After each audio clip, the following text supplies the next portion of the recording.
We've been going through a series on the book of Moses, and we're going to take a break from that, and we're going to talk about love. How many of you guys in love today? Anyone? Anyone's in love? Yeah? Come on. Don't be shy. How many of you guys went out yesterday? Valentine's Day. Anybody? Yeah, that's right. My wife and I and the kids, we went out to Mikado. Anyone ever been to that place, Mikado, Buford? Anyways, so we had the all-you-can-eat sushi buffet, and they came out with a boat load of sashimi, and so I think I killed like 3 salmons off that one boat load. But, you know, I used to be this is just random talk. I used to be a tuna guy, but now I love salmon, especially that fatty salmon. So good. My wife and I, we've known each other for 20 years. We celebrate our 20th Valentine's Day. We've been married for 15 years, but the first 5 years we dated and we celebrated together. And honey, there's 8.3 billion people out in the world. And 4.3, because usually women are more, are women. And you're the only one for me. I love you.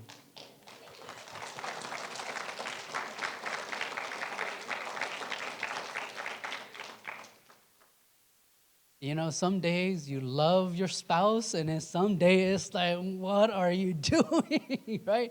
Some days you love the person, and then some days you're just like, what is going on?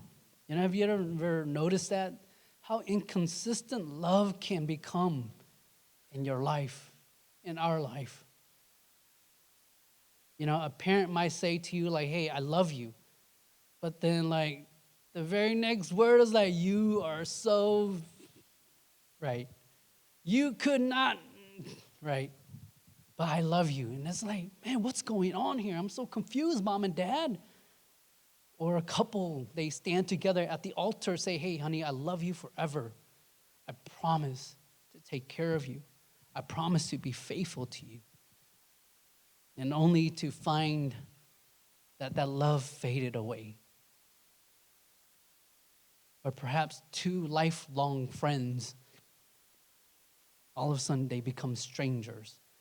They just don't love each other like that anymore. You know, it seems like we all long for love. Like we all want to be loved.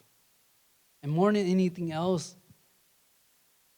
it just ruins it. Love also destroys it. It's like the pros and cons. Why is that? Why is it that love is such this inconsistent thing in our life? Why is that 1 minute I love you, and then 1 minute like I do not love you at all? 1 minute we're building a family, and 1 minute I'm destroying the family. Why is it so inconsistent? It's inconsistent because we build that upon our own experience, our own definition of what love is, our own human ideology of what love is. So instead of building it upon God's eternal nature, we build it upon our own thoughts of what I think how I should love you. And it's usually that crumbles away. And so I'm so thankful that Peter takes us back to the source. The Apostle Peter takes us and tells us, this is where love is. This is what love is. This is the nature of love.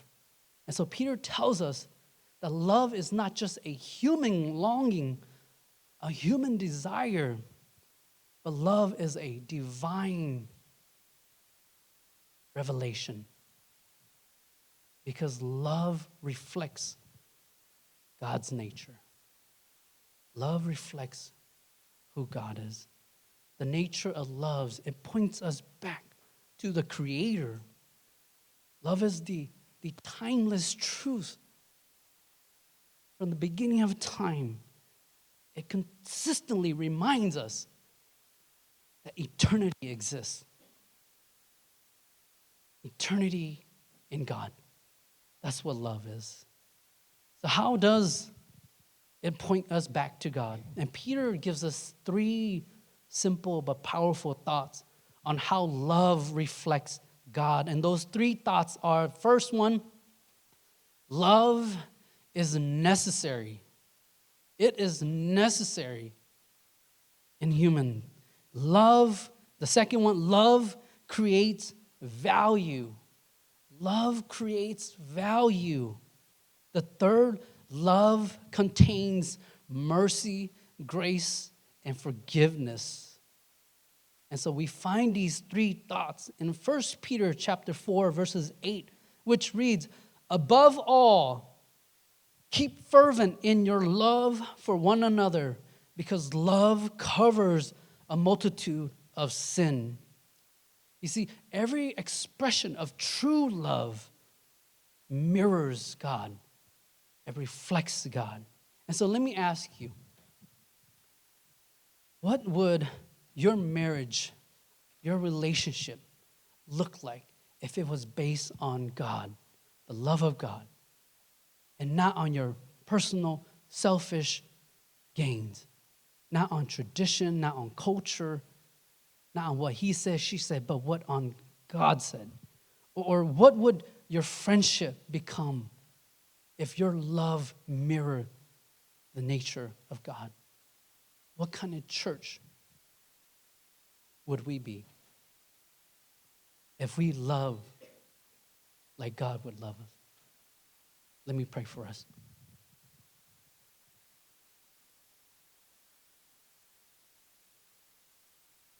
God, we thank you for being God. And you're worthy of everything. God, you are love, as your word says. And for us to experience that, to taste that, so wonderful, so beautiful. Thank you, Lord. Thank you. May we continue to love you as you love us. In Jesus Christ's name, amen. You know, years ago, I was traveling with an older couple, and this was your typical older Hmong couple, all right? You know, the husband was a typical traditional Hmong husband. He was demanding, he was assertive, and quick with his words, and high on his expectations. Like, you just have to know, right? And the wife, she was your typical traditional Hmong wife too. She was quiet, submissive, meek, and just kind of servant to her husband. And she was careful with her words, careful with her demeanor, careful with how she presented herself, because she didn't want to shame her husband, because she didn't want to shame their name, right? And so hours into this trip, as we were traveling, we got hungry. We got hungry, and it was the wife's job to find food for us, to prepare food for us to eat. And so we finally stopped at a burger joint. We stopped at this burger joint, and I remember the wife brought this hamburger to her husband to eat. And he ate it with disgust.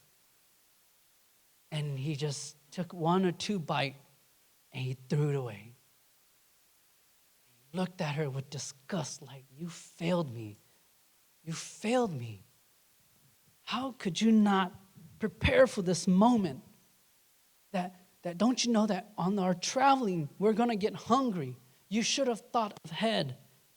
And I saw her face, and she just smiled and kind of, chuckled it away, like, sorry, right? And then to me, deep down inside, I'm just thinking, like, how did these two begin? Were they at one time like boyfriend and girlfriends, and did they like make promises and talk to each other under the stars and like, honey, one day we're going to have a family, we're going to do this, we're going to do that, I'm going to love you.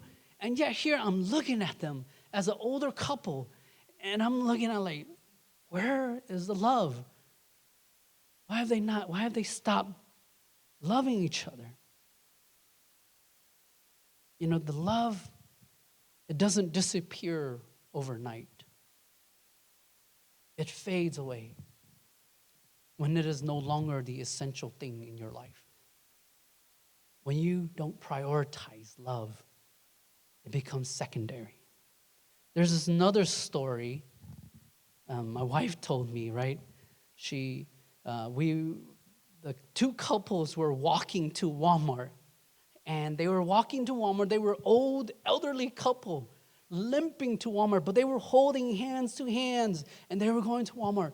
And the young lady asked the two couples, like, it's so wonderful to see older couples holding on to each other, loving each other.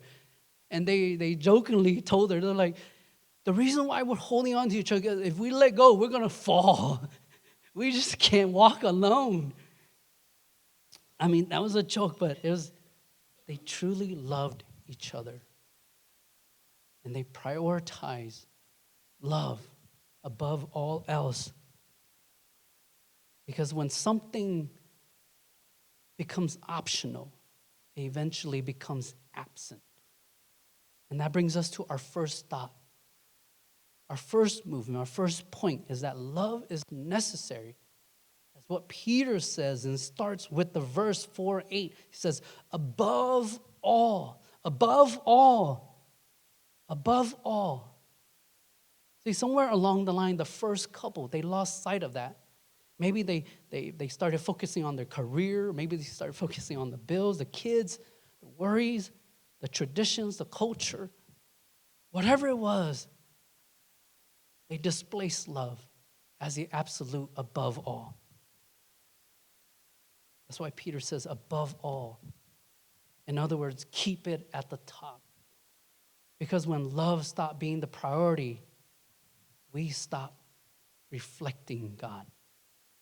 When you stop loving each other, you stop being like Christ to each other. That's why it needs to be at the top, above all. Above all, it's a command to remind us that love is not optional, that love is not secondary. Love is necessary. Above all, the phrase above all in the Greek is propas, which means before everything and not before some things, not before anything, but before everything, before the world, before your family, before your career, before yourself. Love is above all. And this mirrors the nature of God. Because God was the creator. He was the creator. He had everything. He had relationship with the Trinity, and he had his throne. And yet, above all, he loved me, loved us, a fallen creature. Above all heavens, above all the angels, was love. The nature of love reflects that priority of God. That is why love is necessary in our life. You know, if God is love, and which he is, then love has to be at the top. It has to be at the top. It has to. Because when it's not, we are distorting the image of God. See, I can preach all I want here. I could say all I want. And I could be accurate. I could be correct. I could be on point. But if I don't love you, I'm just a sounding gong. Like, I might even use my knowledge, my ability to even rebuke you. But if I don't love you, it's a waste. It really is. Or you can serve all you want. Help with Sunday school, do this, sponsor, volunteer this, whatever. But if you don't do it out of love, you're just doing it out of duty. Just to get the job done. Get a little check mark by your name. We can have marriages go on and on and on for years, but not love each other. We're just filling our roles to have a family, for our names to go on into the generation. Our church can exist. And if we don't love each other, we're just a gathering place. Just a place to hang out, a function, an organization, just to get the job done. But if we truly are a body of believers, if we truly are the church, the bride of Christ, we ought to love each other. We ought to love his people. Love him. Love is necessary because love reflects God. Love reflects God. See, so Peter doesn't just stop at prioritizing love to be the top. He moves us into this activity of love, the action of love. And that is our second thought. The second thought is love creates value. See, we see this in the second part of the text. Above all, the second part, keep fervent in your love. Keep fervent in your love. And that is exactly what I'm seeing here at the church with the next gen ministry. I'm not trying to brown nose you guys. But keep fervent in your love. And I love what the next gen ministry is doing. Because I remember I was just talking to Suab Van He. It used to just be 20 people. And half of those were leaders. And we were struggling. We were praying. We're like, what are we doing? And now the seats are being filled. This hall is filled with laughter and joy and love. And it gets late into the night of Friday night, and we're like, go home, right? You guys are staying too late. But you guys are like, no, we want to hang out some more. Like, go home. We've never said that to you guys, so I'm just saying, right? Go home. Go to your family.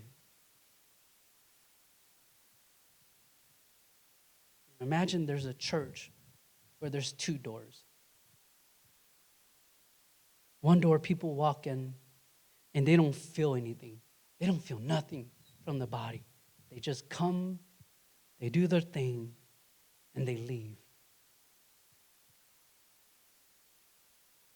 And then there's another door where they come and they instantly feel welcome.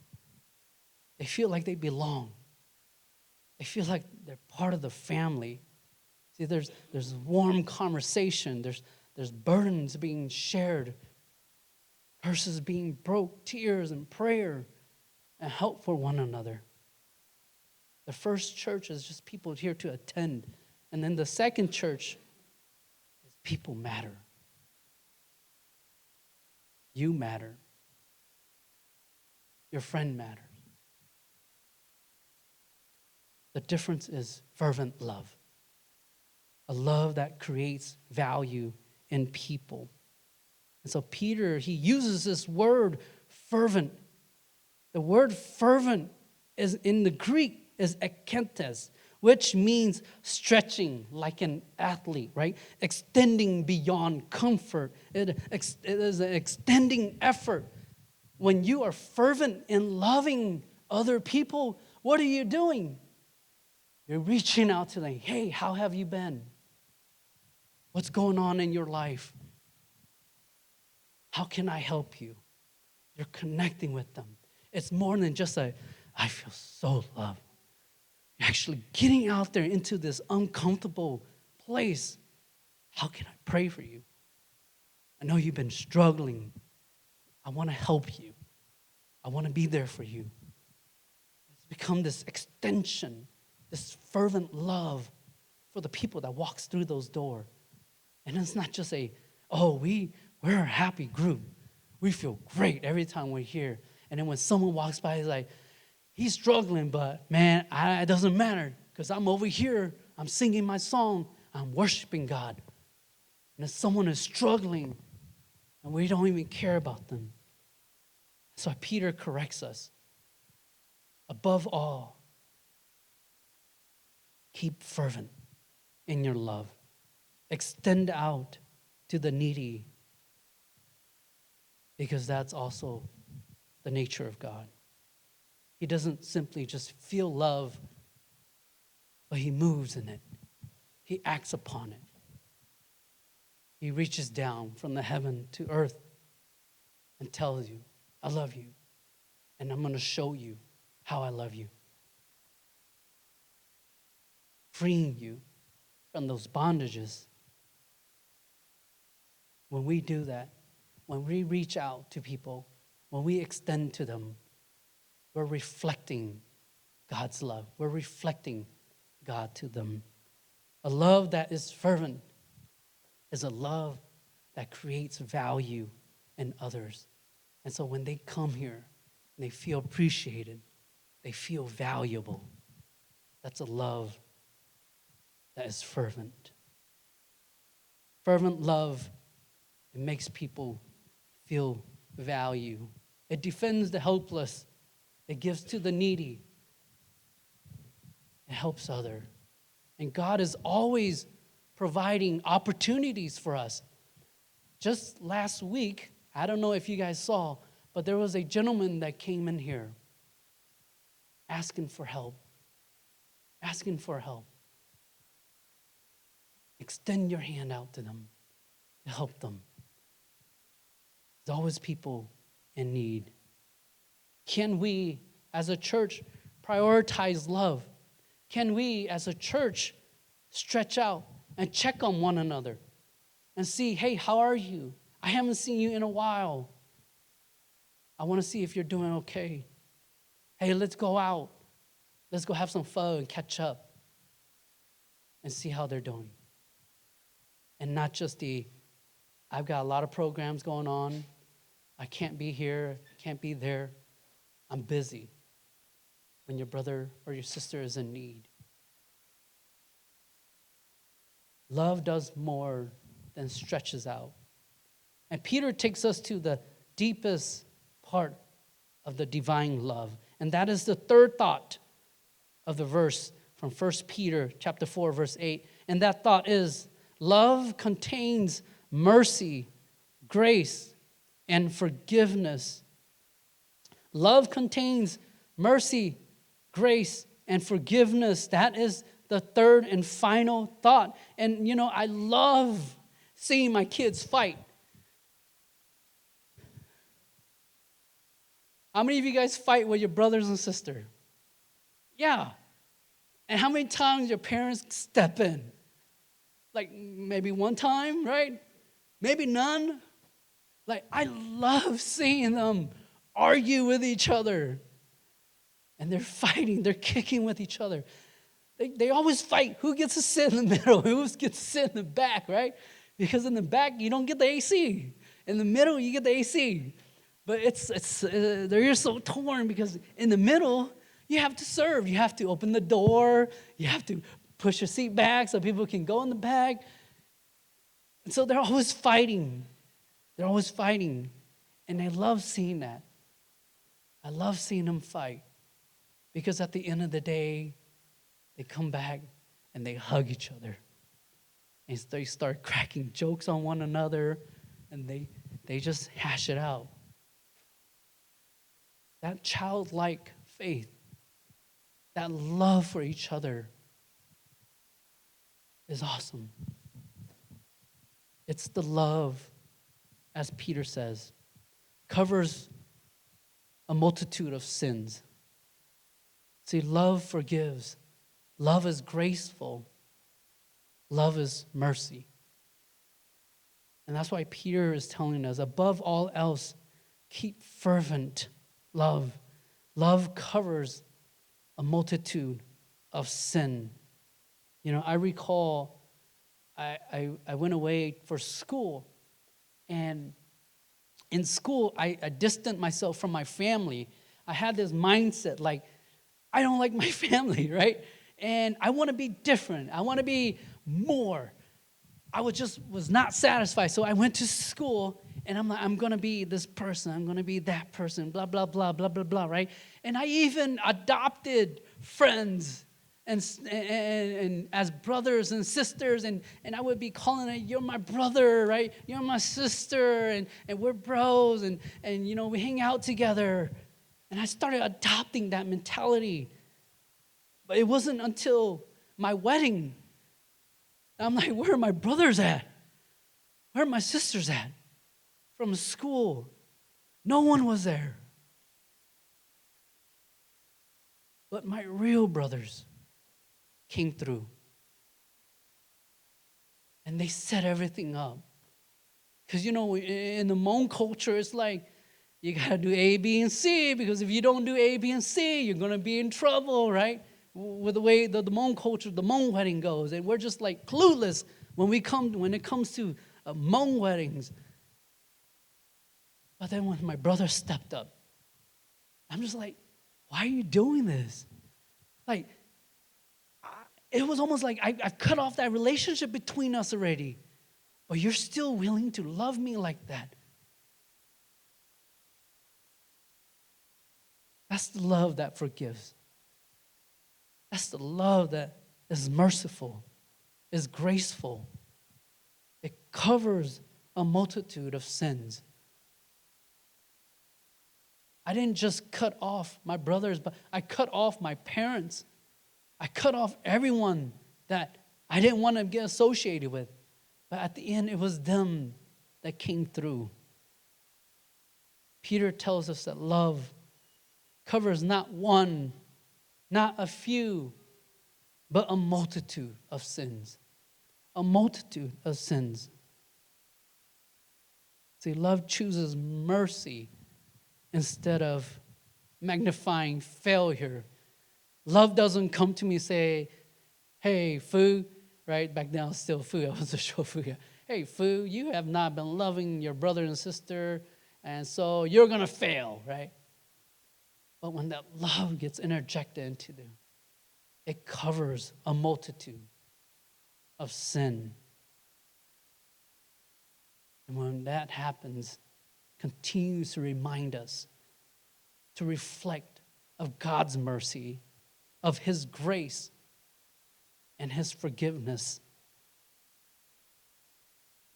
See, God's love does not humiliate you or I. He could if He wanted to, right? He knows your deepest sin, your darkest path, your most wicked thought. He could have pulled it out and said, ugh, get out of here. But He doesn't. He doesn't humiliate us. God's love does not repay our failures. God's love does not demand that we pay Him back. It doesn't abandon us. And so when we love with mercy, with grace, and forgiveness, we're reflecting God. We're reflecting His love. We're doing what He would have been doing. So when your spouse fails you, or when your friends let you down, when the church hurts you, when you failed yourself, the love of God provides a way out. Throughout this, we realize that we must love more, right? Our thinking, maybe I need to love more. You're right, Sifu, I need to love more. I need to be prioritizing love above all else.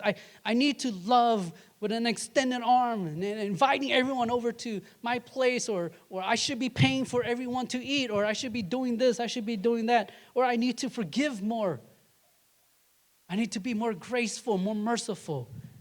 And as humans, we think like that. As human, we think, I should be. Yes, I should be. Yes, I should be. I need to try harder. I need to forgive more. But the best part about this is that this passage is not just telling us what to do, but it's actually a reflection of what God did for us. This very verse 8, is actually a reflection of how much God has loved us. You cannot love like this until you know you have been loved like this. You cannot stretch out until you know how much He stretched out for you. You cannot forgive much until you know how much you have been forgiven. And you cannot make love a priority until you see how much of a priority it was for God. My prayer for us as a church, my hope for us as a body of believers is that not just on Valentine's Day, yesterday, and this season of red balloons and cupcakes, but this year, your life, our church, that we would prioritize love above all else. That we would stretch out our arms and love on the needy. That we would give grace needed. We would forgive those that need it. Allow mercy to fall on all. When we do it, we are truly reflecting what God has done for us.